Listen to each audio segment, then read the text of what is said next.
ദൈവം നമ്മെ സഹായിക്കാനായിട്ട് ഇടയാകട്ടെ. അതിനാധാരമായിട്ട് 143 സങ്കീർത്തനം അതിൻ്റെ 10 വാക്യം, 143 സങ്കീർത്തനം അതിൻ്റെ 10 വാക്യം ഞാൻ തന്നെ വായിക്കാം. നിന്റെ ഇഷ്ടം ചെയ്യുവാൻ എന്നെ പഠിപ്പിക്കണം. നീ എൻ്റെ ദൈവമാകുന്നുവല്ലോ. നിന്റെ നല്ല ആത്മാവ് നേർനിലത്തിൽ എന്നെ നടത്തുമാറാകട്ടെ. ഒരു വാക്കാണ്, ഞങ്ങളുടെ ദൈവമേ, സ്വർഗീയ പിതാവേ, ഞങ്ങൾ അവിടുത്തെ മക്കളാണ്, കുഞ്ഞുങ്ങളാണ്, കരുണ കാണിക്കണമേ എന്ന് പറഞ്ഞു. അല്പസമയം തിരുവചനത്തിന് മുമ്പായിരിക്കുമ്പോൾ കൃപ കാണിക്കണമേ. എളിയവന് ബലം, കൃപയും പരിശുദ്ധാത്മാവിന് നിറവും തരണം. ഇത് എളിയവനും ഞങ്ങൾക്ക് ഓരോരുത്തർക്കും നന്മയ്ക്ക് കാരണമാക്കി തീർക്കും. ക്രിസ്തുയേശുവിന്റെ പൊന്നുനാമത്തിൽ തന്നെ ആമേൻ. ഞാൻ ആദ്യം ഓർപ്പിച്ചതുപോലെ ശ്രേഷ്ഠ ദൈവദാസന്മാർ നിന്ന് ക്ലാസ്സുകൾ എടുത്തിട്ടുള്ള ഒരു പ്രസംഗപീഠത്തിലാണ് ഞാൻ ആയിരിക്കുന്നതെന്ന് എനിക്കറിയാം. എങ്കിലും എനിക്ക് ഒന്നും സംസാരിക്കാനില്ല. ദൈവത്തിന് എന്നോടും നമ്മൾ ഓരോരുത്തരോടും എന്തോ ചിലത് ഒന്ന് സൂചിപ്പിക്കാനുണ്ട്. അത് കേട്ട് ഇന്നത്തെ ഈ കോട്ടയം മീറ്റിംഗ് പ്രാർത്ഥിച്ച് നമുക്ക് അവസാനിപ്പിക്കാം. അതിന് ദൈവം നമ്മെ സഹായിക്കുന്നു. ദാവീദ് ദൈവസന്നിധിയിൽ പ്രാർത്ഥിക്കുന്ന ഒരു പ്രാർത്ഥനയുടെ ഭാഗമാണ് ഞാൻ വായിച്ചത്. ആ പ്രാർത്ഥനയുടെ 1 ഭാഗം, നിന്റെ ഇഷ്ടം ചെയ്യാൻ എന്നെ പഠിപ്പിക്കണമേ എന്ന്. ഞാൻ ആ ഭാഗം മാത്രമേ ചിന്തിക്കാൻ ആഗ്രഹിക്കൂ. ഈ 143 സങ്കീർത്തനത്തിൻ്റെ ആദ്യ ഭാഗം പ്രാർത്ഥനയോടെ ദൈവസന്നിധിയിലായിരിക്കുന്ന ദാവീദിനെ നാം കാണും. 10 വാക്യത്തിലേക്ക് എത്തുമ്പോൾ ആദ്യത്തെ പ്രാർത്ഥനകളെല്ലാം വിട്ടിട്ട് ദാവീദ് ദൈവത്തോട് പ്രാർത്ഥിക്കുന്ന ഒരു പ്രാർത്ഥന, അതാണ് എന്നെ വളരെ ചിന്തിപ്പിച്ചത്. നാം എല്ലാവരും വളരെ പ്രാർത്ഥിക്കുന്നവരാണ്. ഞാനും ഇപ്പോൾ പ്രാർത്ഥിച്ചു. നമ്മളെല്ലാം വ്യക്തിപരമായിട്ടും കുടുംബപരമായിട്ടും സഭയായിട്ടും ചേർന്ന് വന്ന് പ്രാർത്ഥിക്കുന്നവർ. വിവിധ പ്രാർത്ഥനകൾ നമ്മുടെ മധ്യയുണ്ട്. എന്നാൽ ദാവീദിന്റെ ഈ പ്രാർത്ഥന നമ്മുടെ ഹൃദയത്തിൽ ആഴത്തിലൊന്ന് പതിയാൻ ഇടവന്നാൽ അത് ഏറ്റവും ഉത്തമമായിരിക്കും എന്ന് ഞാൻ വിചാരിക്കുന്നു. എന്താ അതിന് കാരണം? വ്യത്യസ്തമായ ഒരു ശബ്ദം ദാവീദ് അവിടെ പറയുന്നു. വ്യത്യസ്തമായ ഒരു പ്രാർത്ഥന. നിന്റെ ഇഷ്ടം ചെയ്യുവാൻ എന്നെ പഠിപ്പിക്കണമേ. നിന്റെ ഇഷ്ടം ചെയ്യുവാൻ എന്നെ പഠിപ്പിക്കണം. ആദ്യത്തെ പ്രാർത്ഥനകളെല്ലാം പ്രാർത്ഥിച്ച് വന്നിട്ട് ഒടുവിലത്തെ ഭാഗത്തിലേക്ക് എത്തുമ്പോൾ ദാവീദ് ദൈവസന്നിധിയിൽ തന്നെ സമർപ്പിച്ചിട്ട് പ്രാർത്ഥിക്കുകയാണ്. കർത്താവേ, ഇതുവരെയും ഞാൻ എൻ്റെ ഇഷ്ടം പ്രാർത്ഥിച്ചു, എൻ്റെ ഇഷ്ടം ചെയ്തു, എൻ്റെ ഇഷ്ടത്തിനൊത്തവണ്ണം ജീവിച്ചു. ഞാൻ എൻ്റെ താല്പര്യം, എൻ്റെ ഇഷ്ടം, എൻ്റെ ബുദ്ധിക്കൊത്ത്, എൻ്റെ അറിവിനൊത്ത്, എൻ്റെ ശക്തിക്കൊത്ത്, എൻ്റെ പണത്തിനൊത്ത്, എൻ്റെ സ്വാധീനത്തിനൊത്ത് ഞാൻ ജീവിച്ചു. എൻ്റെ കഴിവിനനുസരിച്ച് ഞാൻ പ്രവർത്തിച്ചു. എന്നാൽ ഇന്ന് ദൈവത്തോട് എനിക്കൊരു പ്രാർത്ഥനയുണ്ട്. അതെന്തെന്ന് ചോദിച്ചാൽ, എനിക്ക് വേറെ എന്തെങ്കിലും കിട്ടണമെന്നല്ല, പിന്നെയോ നിന്റെ ഇഷ്ടം ചെയ്യുവാൻ നീ എന്നെ പഠിപ്പിക്കണമേ എന്നാണ് ദാവീദ് പ്രാർത്ഥന. എന്തോ ഒരു വലിയ പ്രാർത്ഥന. നോക്കണം പ്രിയമുള്ളവരെ, ദൈവസന്നിധിയിൽ ദാവീദിന്റെ പ്രാർത്ഥന. ഈ പ്രാർത്ഥന ഈ നാളുകളിൽ നമ്മുടെ ഓരോരുത്തരുടെയും പ്രാർത്ഥനയായിട്ടൊന്ന് മാറിക്കഴിഞ്ഞിരുന്നെങ്കിൽ നമ്മുടെ ജീവിതത്തിൽ ഒരു വലിയ മാറ്റം ദൈവം നൽകി തരും. ഒരുപക്ഷെ നിങ്ങൾ ചിന്തിക്കുമായിരിക്കും, ഈ പയ്യൻ എന്തുവായി പറയുന്നേ, ഈ പയ്യനൊന്നും പറയാനില്ല, പക്ഷെ ദാവീദ് പ്രാർത്ഥിച്ച കാര്യം ഞാൻ അങ്ങ് ഏറ്റു പറയുക. എന്നാൽ ആരായിരുന്നു ദാവീദ്? ദാവീദ് ഇങ്ങനെ പ്രാർത്ഥിക്കുമ്പോൾ തന്നെ ദാവീദ് ആരായിരുന്നു? നമുക്കൊന്ന് ഓടിച്ചൊന്ന് നോക്കാം. അത് മാത്രം, ഞാൻ ഇൻട്രൊഡക്ഷൻ മാത്രമേ എന്ന് പറയാൻ നമുക്ക് സമയമുള്ളൂ. പ്രിയമുള്ളവര്, ഞാനതങ്ങ് ഒന്ന് ഓടിച്ചൊന്ന് പറയാം. എന്താണെന്നറിയാവോ? ഈ ദാവീദിനെ കുറിച്ച് ഓടിച്ച് ചിന്തിച്ചിട്ട് നമുക്ക് ഈ ഭാഗം അങ്ങ് അവസാനിപ്പിക്കാം. ശമൂവേൽ പ്രവാചകന്റെ ഒന്നാം പുസ്തകം ശമൂവേൽ പ്രവാചകന്റെ 1-ാം പുസ്തകം അതിന്റെ 17-ാം അധ്യായത്തിൽ ദാവീദ് ആരായിരുന്നു എന്നുള്ള കാര്യം പല വാക്യങ്ങളിലൂടെ അവിടെ രേഖപ്പെടുത്തിയിരിക്കുക. ഒന്നാമത് ദാവീദ് തന്നെ പറയുന്ന ഒരു കാര്യം, ദാവീദ് ആരായിരുന്നു. 17-ാം അധ്യായത്തിന്റെ 34-ാമത്തെ വാക്യം ആരെങ്കിലും ഒന്ന് ഉറക്കെ വായിക്കോ?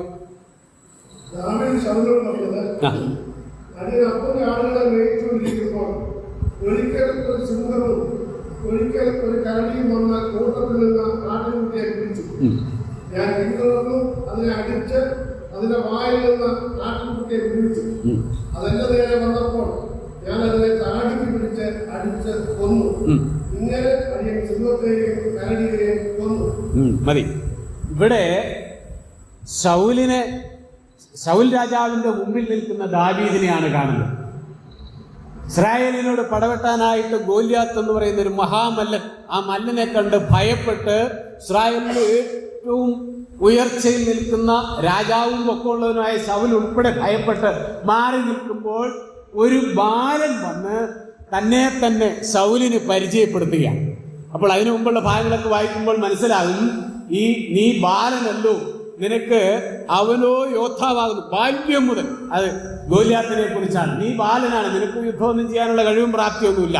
ദാവീദിനെ കുറിച്ച് പറയുന്ന വാക്കുകളാണ്. പക്ഷേ ദാവീദ് പറയുന്നു, ഞാൻ ഒരിക്കൽ അപ്പന്റെ ആടുകളെ മേയിച്ചുകൊണ്ടിരിക്കുമ്പോൾ ഒരിക്കലൊരു സിംഹവും ഒരിക്കലൊരു കരടിയും വന്ന് കൂട്ടത്തിലെ ആടുകളെ പിടിച്ചുകൊണ്ട് പോയപ്പോൾ ഞാൻ അതിനെ പിന്തുടർന്ന് പിടിച്ച് അതിന്റെ വായിൽ നിന്ന് എന്റെ ആടുകളെ രക്ഷിച്ചു എന്ന് പറഞ്ഞാൽ ദാവീദിനെ സംബന്ധിച്ച് നാം ഇങ്ങനെ വായിക്കുന്നു, നല്ലൊരു ഇടയൻ, കാര്യപ്രാപ്തിയുള്ള, ഉത്തരവാദിത്വ ബോധമുള്ള, തന്റെ പ്രാണനേക്കാൾ തന്നെ ഏൽപ്പിച്ചിരിക്കുന്ന ഉത്തരവാദിത്വം വ്യക്തമായും കൃത്യമായും ചെയ്യുന്ന ഒരു നല്ല ഇടയൻ ദാവീദ്.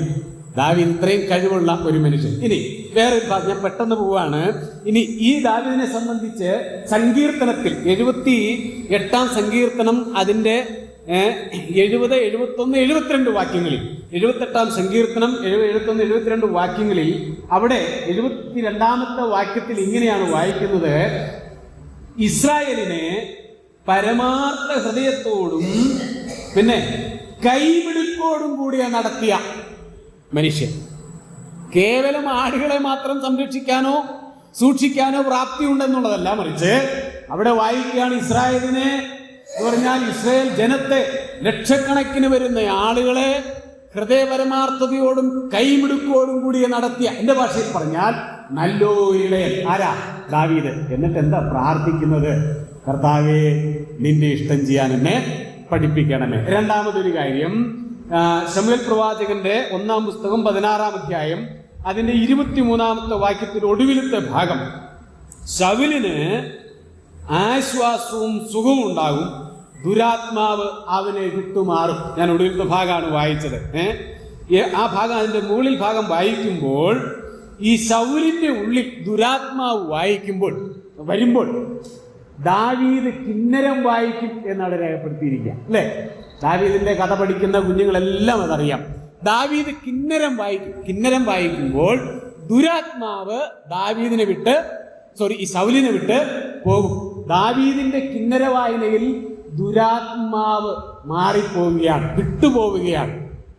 അതെന്ത് കിന്നര വായനയാണ്? എനിക്ക് ഇന്ന് വരെ പിടികിട്ടിയിട്ടില്ല. ലോകത്തിൽ ഒരുപാട് ഇൻസ്ട്രുമെന്റ്സ് ആളുകൾ വായിക്കുന്നുണ്ട്.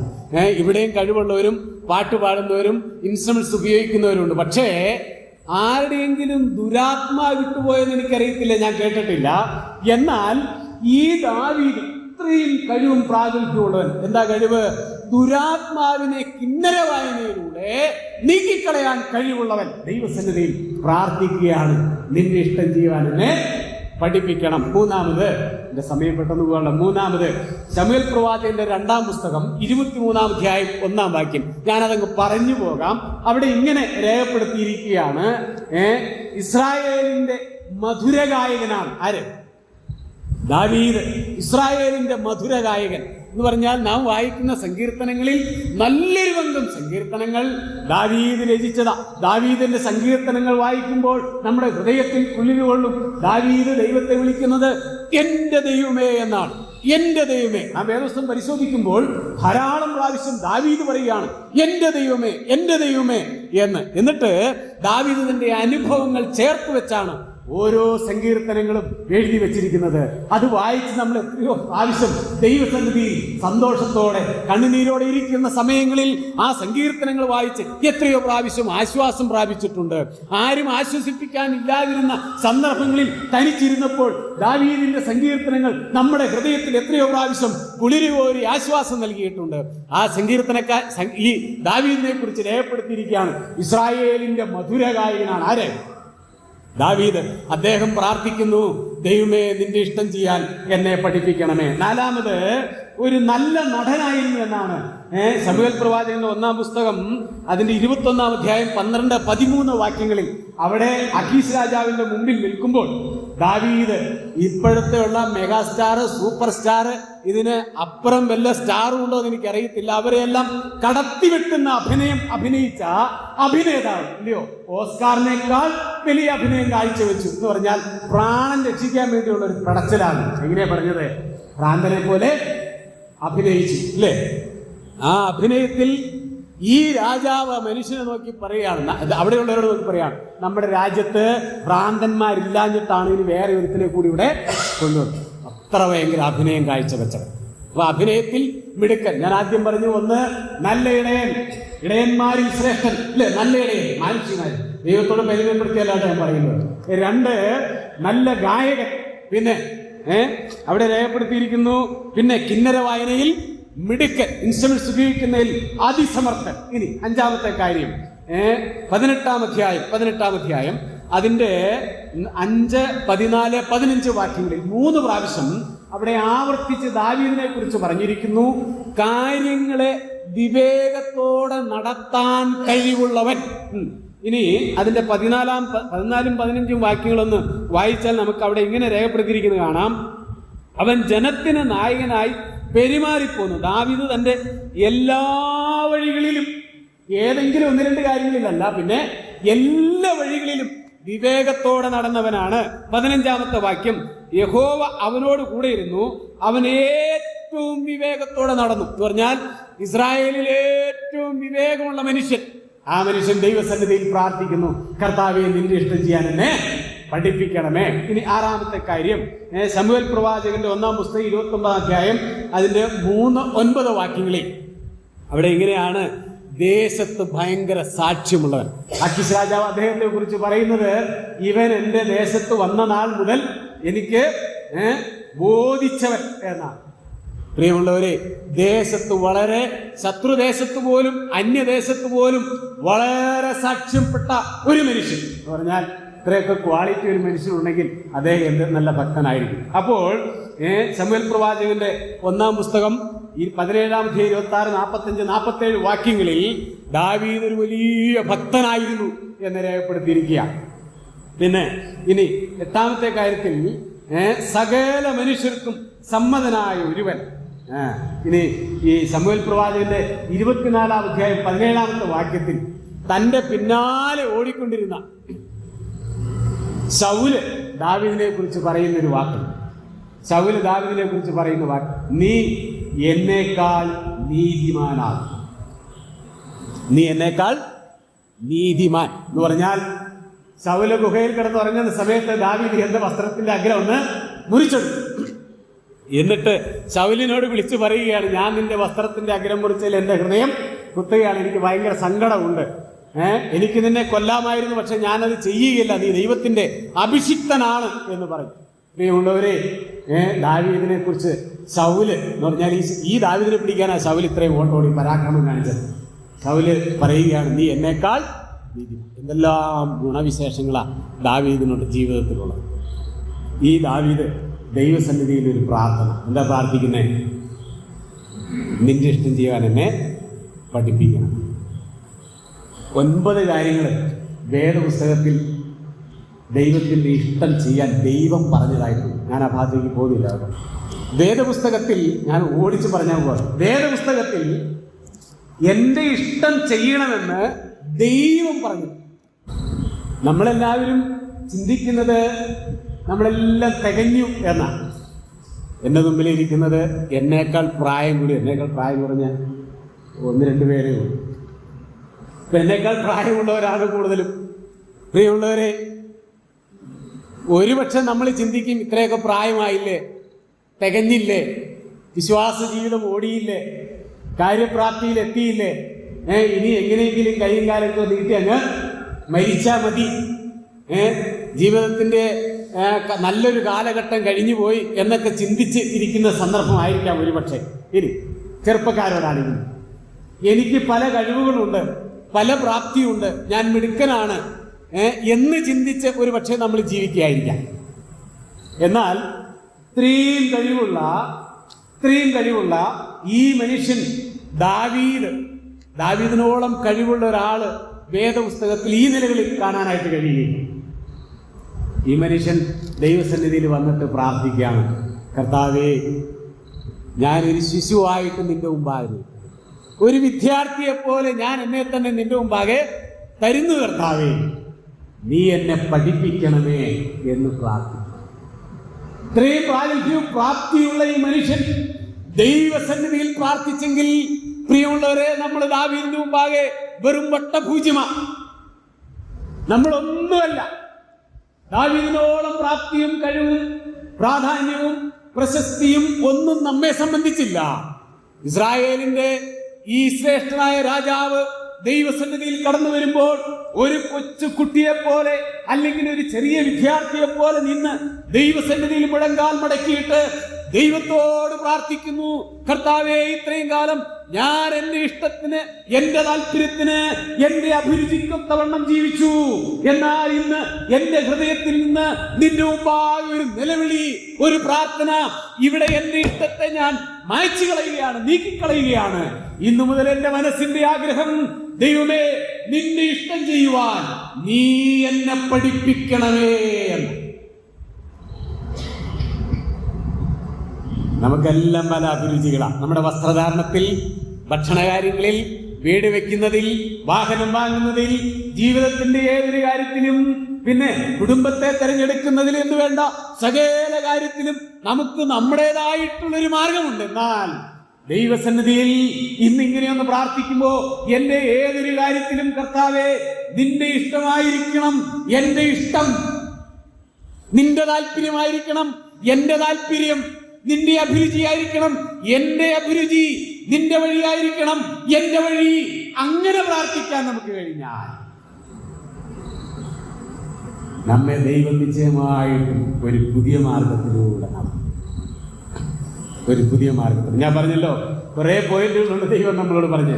ഞാനതിൽ ഒരു പോയിന്റ് മാത്രം പറഞ്ഞ് ഞാൻ നിർത്താം, അത് മാത്രം ഒന്ന് വിശദീകരിക്കാം. യോഹന്നാന്റെ സുവിശേഷം 6-ാം അധ്യായം 28-ാമത്തെ വാക്യത്തിൽ ശിഷ്യന്മാർ കർത്താവിന്റെ അടുക്കൽ വന്ന് കർത്താവിനോട് ചോദിക്കുകയാണ്, ദൈവത്തിന് പ്രസാദമുള്ളത് പ്രവർത്തിക്കേണ്ടതിന് ഞങ്ങൾ എന്ത് ചെയ്യണം? ഒരു ചോദ്യമാണ് പുതിയ നിയമത്തിൽ. പഴയ നിയമത്തിൽ ദാവീദ് പ്രാർത്ഥിച്ചു, പുതിയ നിയമത്തിൽ ശിഷ്യന്മാർ കർത്താവിനോട് ചോദിക്കുകയാണ്, ദൈവത്തിന് പ്രസാദമുള്ള പ്രവൃത്തി ചെയ്യേണ്ടതിന് ഞങ്ങൾ എന്താണ് ചെയ്യേണ്ടത്? ഞാൻ ആ ചോദ്യവും ദാവീദിന്റെ ചോദ്യവും ചേർത്ത് വെച്ച്, അല്ലെ, പുതിയ നിയമത്തിലും പഴയ നിയമത്തിലെ ഒരു ഭക്തൻ, പുതിയ നിയമത്തിലെ കർത്താവ് തിരഞ്ഞെടുത്ത ശിഷ്യന്മാർ, ഇവര് രണ്ടും പ്രാർത്ഥിച്ച പ്രാർത്ഥന ചേർത്ത് വെച്ച് അതിൽ ഒന്നാമത്തെ ഒരു കാര്യം പറയാൻ ആഗ്രഹിക്കുകയാണ്. പ്രിയമുള്ളവരെ, ഇവിടെ ആവർത്തന പുസ്തകം അതിന്റെ 4-ാം അധ്യായം, ആവർത്തന പുസ്തകം 4-ാം അധ്യായം 10-ാമത്തെ വാക്യം, അതിന്റെ ഒടുവിലത്തെ ഭാഗം.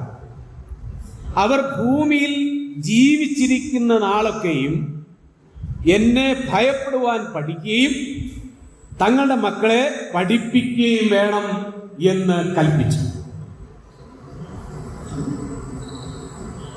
ഒന്നാമത്തെ കാര്യം, നീ പഠിക്കണം എന്ന് ദൈവം പറഞ്ഞേൽപ്പിച്ച ഒന്നാമത്തെ കാര്യം എന്താണെന്നറിയാവോ? ഒന്നാമത്തെ കാര്യം, ദൈവത്തെ ഭയപ്പെടാൻ പഠിക്കണമെന്നാണ് ദൈവം പറഞ്ഞ വാക്ക്. ദൈവം നമ്മോട് പറയുകയാണ്, ഇവിടെ ഇസ്രായേലിനോടാ പറയുന്നത്. എന്താ പറഞ്ഞത്? ദൈവത്തെ ഭയപ്പെടാൻ പഠിക്കണം. നമ്മളൊക്കെ അങ്ങ് ഭയപ്പെട്ട് ജീവിക്കുക അല്ലേ? ദൈവഭയം, നമ്മുടെ എല്ലാം ഉള്ളിൽ ദൈവഭയമുണ്ട്. ദൈവഭയം ഉള്ളതുകൊണ്ടാണ് നാം ദൈവത്തെ ആരാധിക്കുന്നതും ദൈവത്തെ സ്നേഹിക്കുന്നതും സാക്ഷ്യവും മാതൃകയായി ജീവിക്കുന്നതും എല്ലാം നാം ദൈവത്തെ ഭയപ്പെടുന്നത് കൊണ്ടാണ്. പല ആളുകളും സാക്ഷ്യത്തോടെ ജീവിക്കുന്നത് ദൈവത്തെ ഭയപ്പെട്ടിട്ടല്ല. കൂട്ടുവിശ്വാസികളെ വേറൊരാൾ കാണുമല്ലോ എന്നോർത്ത് പേടിച്ചാണ് പലരും ജീവിക്കുന്നത്. എന്നാൽ ദൈവം അങ്ങനെ പറയുന്നില്ല. ദൈവം പറയുന്നത് കൂട്ടുവിശ്വാസിയെ ഭയപ്പെടാനല്ല, പിന്നെ സ്ഥലം സഭയിലെ മൂപ്പിനെയോ സുവിശേഷകനെയോ ഭയപ്പെടാനല്ല, ഡീക്കന്മാരെ ഭയപ്പെടാനല്ല, പിന്നെ ആരെ ഭയപ്പെടാനാ? ദൈവത്തെ ഭയപ്പെടണം. ദൈവത്തെ ഭയപ്പെടണമെന്ന് മാത്രമല്ല പറഞ്ഞിരിക്കുന്നേ, ദൈവത്തെ ഭയപ്പെടാൻ നീ പഠിക്കണം. അതാണ് കാര്യം. ദാവീദ് പ്രാർത്ഥിച്ചു, കർത്താവേ നിന്റെ ഇഷ്ടം ചെയ്യാൻ എന്നെ പഠിപ്പിക്കണമേ. എന്നിട്ട് ദൈവം ആദ്യം ഇവിടെ ജനത്തെ ഇസ്രായേലിനെ നടത്തുന്ന കാലഘട്ടത്തിൽ അവരോട് പറയുകയാണ്, ഇസ്രായേലിനോട് പറയുകയാണ്, നീ ഒന്നാമത് പഠിക്കണം. എന്താ പഠിക്കണ്ടേ? ദൈവത്തെ ഭയപ്പെടാൻ. പ്രിയ ദൈവജനമേ, നാം ദൈവത്തെ ഭയപ്പെടാൻ പഠിക്കണമെന്ന് ദൈവം നമ്മെ നോക്കി പറഞ്ഞെങ്കിൽ നാം പഠിക്കണം. നിശ്ചയമായിട്ടും എന്ത് പഠിക്കണം? ഭയപ്പെടാൻ പഠിക്കണം. തീർന്നില്ല അവിടെ. എന്നിട്ട് രേഖപ്പെടുത്തിയിരിക്കുകയാണ്, നീ ഇത് പഠിപ്പിക്കണം അല്ലെ? രണ്ടാമതാ പറഞ്ഞത് എന്ത്? പഠിപ്പിക്കണം. ആരെ പഠിപ്പിക്കണം? നിന്റെ തലമുറയെ പഠിപ്പിക്കണം. എന്ത് പഠിപ്പിക്കണം? ഓ പ്രൈസ് ദി ലോർഡ്. ദൈവത്തെ ഭയപ്പെടാൻ പഠിപ്പിക്കണം. ഇന്ന കാലത്ത് നമ്മൾ ദൈവത്തെ ഭയപ്പെടാൻ പഠിപ്പിക്കുന്നതിനപ്പുറമായി കുഞ്ഞുങ്ങളെ, ഞാൻ ഉൾപ്പെടെ പറയാം, എന്നെ ഉൾപ്പെടുത്തി പറയുകയാണ്, കുഞ്ഞുങ്ങളെ വലിയവരാക്കാനാ പഠിപ്പിക്കുന്നത്. മക്കളെ വചനം ആദ്യം പഠിപ്പിച്ചിട്ട് പിന്നെ ജോലിക്ക് പഠിക്കാൻ വിടുന്നു. പ്രിയമുള്ളവരെ, ദൈവം നമ്മെ കുറിച്ച് ആഗ്രഹിക്കുന്നത് നാം ഒന്നാമത് പഠിക്കണം, രണ്ട് നമ്മുടെ തലമുറ ഇത് പഠിക്കണം. ഇനി ഇത് പഠിക്കണമെങ്കിൽ എന്ത് പഠിക്കാനാ പഠിക്കുന്നറിയാവോ? അത് മനസ്സിലാക്കാനായിട്ട് 14-ാം അധ്യായം 23-ാമത്തെ വാക്യം, 14-ാം അധ്യായം 23-ാമത്തെ വാക്യം, അവിടെ അത് എപ്പോൾ പഠിക്കണമെന്നാ പറഞ്ഞിരിക്കുന്നതെന്ന് വായിക്കാം. അവിടെ വായിക്കുന്നത്, നിന്റെ ദൈവമായ യഹോവയെ എല്ലായ്പ്പോഴും ഭയപ്പെടാൻ പഠിക്കും. എപ്പോഴൊക്കെ പഠിക്കണം? എപ്പോഴൊക്കെ ഭയപ്പെടണം? എല്ലായ്പ്പോഴും. ദൈവം അവരോട് പറയാണ്, എല്ലായ്പ്പോഴും ദൈവത്തെ ഭയപ്പെടാൻ. സഭാളിൽ വരുമ്പോൾ മാത്രമല്ല, സൺഡേ സ്കൂളിൽ വരുമ്പോൾ മാത്രമല്ല, കോട്ടേജ് മീറ്റിങ്ങിന് വരുമ്പോൾ മാത്രമല്ല, മറ്റ് ദൈവമക്കളെ കാണുമ്പോൾ മാത്രമല്ല, പിന്നെയോ ദൈവം പറയുകയാണ്, നീ ധരിച്ചായിരിക്കുമ്പോഴും നിന്റെ കുടുംബത്തിലായിരിക്കുമ്പോഴും ജോലി സ്ഥലത്തായിരിക്കുമ്പോഴും എന്ന് പറഞ്ഞാൽ എല്ലായ്പ്പോഴും ദൈവത്തെ ഭയപ്പെടാൻ. ഇനി എന്ത് വായിക്കുമ്പോഴാ ഈ ഭയപ്പെടാനായിട്ട് പഠിക്കുന്നത്? 17-ാം അധ്യായം 19-20 വാക്യങ്ങൾ. 17-ാം അധ്യായം 19-20 വാക്യം. ദൈവം തന്നെ പറഞ്ഞതാണ്, തന്റെ ദൈവമായ യഹോവയെ ഭയപ്പെടുവാൻ പഠിക്കേണ്ടതിന് അതവന്റെ കൈവശം ഇരിക്കണം. എന്താ കൈവശം ഇരിക്കുന്നത്? ദൈവത്തിന്റെ ന്യായപ്രമാണം എന്ന് പറഞ്ഞാൽ തിരുവചനം കയ്യിലിരിക്കുമ്പോൾ, അഥവാ ഹൃദയത്തിലിരിക്കുമ്പോൾ, ദൈവവചനം വായിച്ച് പഠിക്കുമ്പോഴാണ് ദൈവത്തെ കുറിച്ച് അറിയുന്നതും ദൈവത്തെ ഭയപ്പെടാൻ ആരംഭിക്കുകയും ചെയ്യുന്നത്. ദൈവത്തെ ഭയപ്പെടാൻ ആരംഭിക്കുകയും. പ്രിയമുള്ളവരെ, നമ്മളിൽ ഉണ്ടാകണം എന്ത്? ദൈവ വചനം. സ്തോത്രം. ഇത് നിന്റെ ഹൃദയത്തിൽ ഇരിക്കണം. എന്തിനു വേണ്ടിയാ? ഒറ്റക്കാര്യം ദൈവം ആഗ്രഹിക്കുന്നുള്ളൂ. എന്താണെന്നറിയാവോ? ദൈവത്തെ ഭയപ്പെടേണ്ടത്. സ്തോത്രം. ദൈവത്തെ ഭയപ്പെടാൻ തിരുവചനം നമ്മുടെ ഹൃദയത്തിൽ ഇരിക്കണം. ഇത് കാണാതെ പഠിച്ചുകൊണ്ട് പ്രത്യേകിച്ച് ഗുണമൊന്നുമില്ല. ഇത് പഠിക്കുന്നതനുസരിച്ച്, വായിക്കുന്നതിനനുസരിച്ച് ദൈവത്തോടുള്ള ഭയം, ആരാധന, ബഹുമാനം, സ്നേഹം അത് വർദ്ധിച്ചു വരാനായിട്ടിടയാകണം. ഇല്ലെങ്കിൽ നമ്മുടെ തലയിലിരിക്കത്തേ ഉള്ളൂ, പ്രയോജനമൊന്നും ചെയ്യില്ല. ഓക്കെ, ദാവീദ് പ്രാർത്ഥിച്ച ഈ പ്രാർത്ഥന ഞാൻ നിർത്തുകയാണ്. പ്രിയമുള്ളവരെ, ഇനി ഒരു കാര്യം കൂടി പറഞ്ഞ് ഞാൻ അങ്ങ് അവസാനിപ്പിക്കാം. ദാവീദ് പറയുകയാണ്, ദൈവമേ നിന്റെ ഇഷ്ടം ചെയ്യാൻ എന്നെ പഠിപ്പിക്കണമേ. ഈ ദാവീദിനെ കുറിച്ച് പുതിയ നിയമത്തിൽ ഒരു കമന്റ് എന്നെ വളരെ ചിന്തിപ്പിച്ചതാണ്. അപ്പോസ്തല പ്രവൃത്തി 13-ാം അധ്യായം അതിൻ്റെ 22-ാമത്തെ വാക്യം. അപ്പോസ്തല പ്രവൃത്തി 13-ാം അധ്യായം അതിൻ്റെ 22-ാമത്തെ വാക്യം. ആ വാക്യത്തിൽ ഇങ്ങനെയാണ് രേഖപ്പെടുത്തിയിരിക്കുന്നത്. അവിടെ ആ എനിക്ക് ബോധിച്ച പുരുഷനായി കണ്ടു. ആ അവൻ എന്റെ ഹിതമെല്ലാം ചെയ്യുമെന്നും അവനെ കുറിച്ച് സാക്ഷ്യം പറഞ്ഞു. നോക്കണം, ദാവീദ് ദൈവസന്നിധിയിൽ പ്രാർത്ഥിച്ചു. ആ പ്രാർത്ഥനയുടെ ഫലം ഒടുവിൽ ദൈവത്തിന്റെ ആത്മാവ് അപ്പോസ്തലനായ പൗലോസിലൂടെ പുതിയ നിയമത്തിൽ രേഖപ്പെടുത്തി വെച്ചിരിക്കുകയാണ്. എന്താ രേഖപ്പെടുത്തി വെച്ചിരിക്കുന്നത്? ദൈവം പറഞ്ഞത് അതുപോലെ തന്നെ ദൈവത്തിന്റെ ദാസൻ അവിടെ കുറിച്ചു വെച്ചു. അത് വായിക്കുമ്പോൾ ഞാൻ ഇശായിയുടെ മകനായ ദാവീദിനെ എനിക്ക് ബോധിച്ച പുരുഷനായി ഞാൻ, ഇതാരാ പറയുന്നേ? ദൈവം ആരെ കുറിച്ച്? ദാവീദിനെ കുറിച്ച്. എന്നിട്ടൊടുവിൽ അതിങ്ങനെ രേഖപ്പെടുത്തിയിരിക്കുന്നത്, അവൻ എന്റെ ഹിതമെല്ലാം ചെയ്യും. ഞാൻ നിർത്തിയ അവൻ എന്റെ ഹിതമെല്ലാം ചെയ്യും. പ്രിയമുള്ളവരെ, ദാവീദ് എന്താ പ്രാർത്ഥിച്ചത്? നിന്റെ ഇഷ്ടം ചെയ്യാൻ എന്നെ പഠിപ്പിക്കുക. ദൈവത്തിന്റെ ഇഷ്ടം ചെയ്ത ആ മനുഷ്യനെ കുറിച്ച് ദൈവത്തിന്റെ ആത്മാവ് പുതിയ നിയമത്തിൽ എഴുതി വെച്ചു, ചേർത്ത് വെച്ചു.